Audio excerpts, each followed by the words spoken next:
19 जुलाई 2025 शनिवार। पहला पाठ निर्गमन ग्रंथ अध्याय 12 पद संख्या 37 से 42। इजरायलियों ने रामसेस से सुक्कोत की ओर प्रस्थान किया। बच्चों और स्त्रियों के अतिरिक्त पैदल चलने वाले पुरुषों की संख्या लगभग 6 लाख थी। बहुत से परदेसी उनके साथ हो लिए और भेड़ बकरियों तथा बैल गायों के बहुत भारी झुंड भी।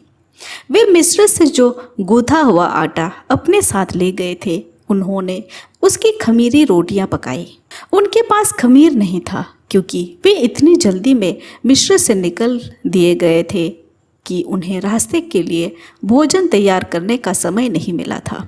इजरायली 430 बरस तक मिस्र में रहे थे। जिस दिन ये 430 बरस समाप्त हुए, उसी दिन प्रभु की समस्त प्रजा मिस्र से निकल गई। प्रभु उस रात जागरण करता रहा जिससे वह इजरायलियों को मिस्र से बाहर ले जाए। इसलिए समस्त इजरायली पीढ़ी दर पीढ़ी उसी रात को प्रभु के आदर में जागरण करते हैं। यह प्रभु की वाणी है। ईश्वर को धन्यवाद। भजन अनुवाक्य। उसका प्रेम अनंत काल तक बना रहता है। प्रभु को धन्य कहो क्योंकि वह भला है। उनसे हमारी विपत्ति में हमें याद किया है। उसने हमें हमारे शत्रुओं के पंजे से छुड़ाया। उसका प्रेम अनंत काल तक बना रहता है। अनुवाक्य। उसका प्रेम अनंत काल तक बना रहता है। उसने मिस्रियों से पहलौठे पुत्र को मार डाला। उसने उनके बीच से इजराइलों को निकाल लिया। उसने हाथ बढ़ाकर अपनी शक्ति का प्रदर्शन किया। उसका प्रेम अनंत काल तक बना रहता है। अनुवाक्य। उसका प्रेम अनंत काल तक बना रहता है। उसने लाल समुद्र को 2 भागों में विभक्त किया। वह बीच में से इजरायलियों को ले चला। उसने फिरौन और उसकी सेना को समुद्र में बहा दिया। उसका प्रेम आनंद काल तक बना रहता है। अनुवाक्य। उसका प्रेम आनंद काल तक बना रहता है। जय घोष। हालेलुया। ईश्वर ने मसीह के द्वारा अपने सारे संसार का मेल कराया और उस मेल मिलाप का सेवा कार्य हमें सौंपा है। हालेलुया। संत मत्ती के अनुसार आज का पवित्र सुसमाचार अध्याय 12 पद संख्या 14 से 21। फरीसी बाहर निकलकर यीशु के विरुद्ध परामर्श करने लगे कि हम किस तरह उनका सर्वनाश करें।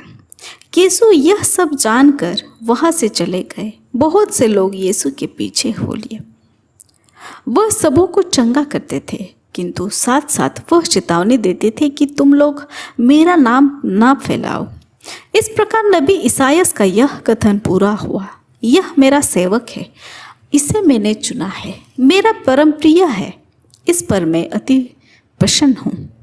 मैं इसे अपने आत्मा प्रदान करूँगा और यह गैर यहूदियों से सच्चे धर्म का प्रचार करेगा।